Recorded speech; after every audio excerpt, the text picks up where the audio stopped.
Nous ne voulons pas une Pentecôte de prestige. Là où l'on parle la langue et on s'arrête là. Là où l'on fait les miracles et on s'arrête là. Là où on prophétise et on s'arrête là.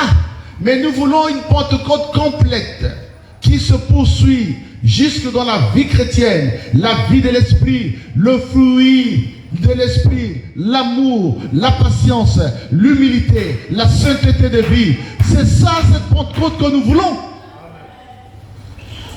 Nous ne voulons pas un réveil de bruit, de simple bruit. Parce que dans ce pays, il y a aussi un réveil de bruit. Faites du bruit, criez, et après on a eu quoi?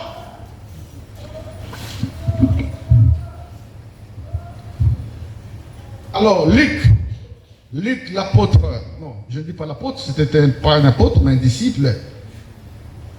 Que Dieu le bénisse pour son texte sur les actes des apôtres, qui est le texte légal, l'unique, le plus fiable, qui nous montre une partie du commencement de l'histoire de l'Église.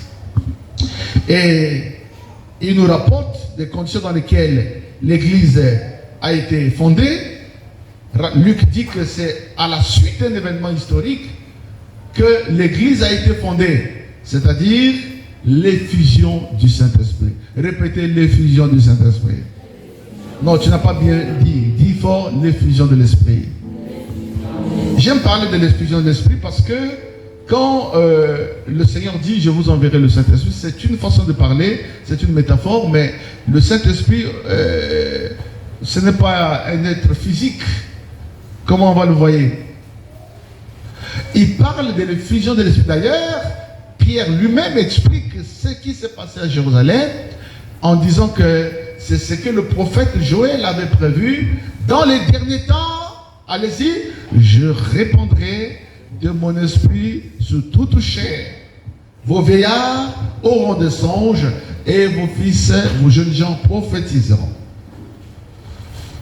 Alors, les actes d'apôtres rapportent cette Pentecôte, qui était une Pentecôte complète. Il donne la précision. Luc est très précis. C'est l'auteur le plus précis du Nouveau Testament. C'est l'historien le plus précis du monde. Il rapporte un texte très vieux, des millénaires, mais avec des précisions incroyables. Il veut préciser. La précision a pour but de montrer le vrai et le faux.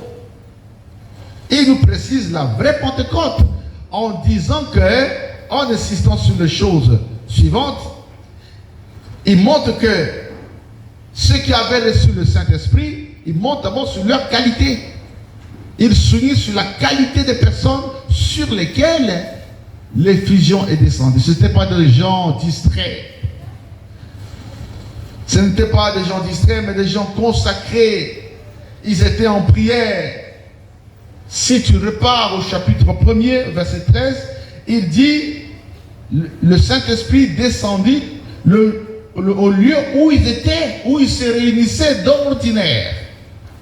Ça veut dire qu'il y avait un lieu où souvent ils étaient, en train de prier, en train de lever la main, en train peut-être de jeûner, même si le texte ne le dit pas.